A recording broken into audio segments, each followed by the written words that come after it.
That game company has had a run of critical hits with Flow and Flower, and now they're aiming for a hat trick with the upcoming release of Journey. Their most ambitious game so far, it's also their most conventional, with a human-like character doing the most basic of video game activities, running and jumping. But a space to play isn't the only thing you'll find in a land of sand, flying carpets, and desert dwellers. There's also a mystery. Journey is a game that needs to be played to be fully understood, with the briefest of on-screen cues for the controls fading like a mirage and offering little context as to how they'll be utilized. The game quietly spirits you away to the dunes, asking you to ferret out the enigma of your surroundings. You'll likely scale the nearest sandbank dotted with ruins because, like Everest, it's there. At this point, the camera sweeps up with a majestic view of the vista as the game's title fades onto the screen.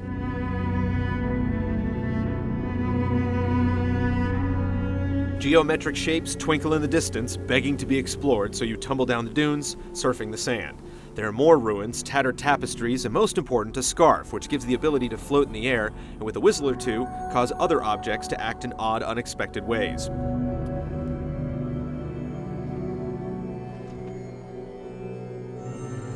Part of the enjoyment is in both figuring out the story embedded in the relics and trying to define the undefined in the gameplay.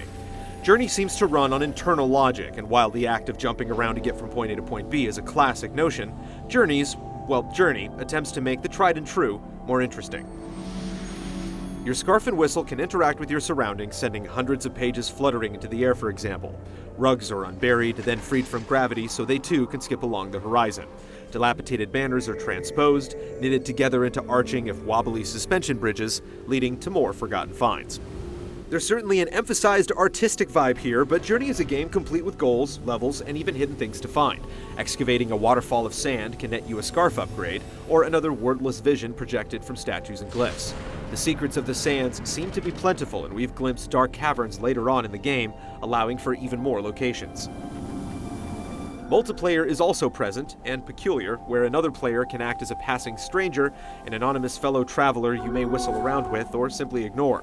There's no voice chat, no PSN ID floating over their cloaked head, just a nameless vagabond dawdling around in your sandbox.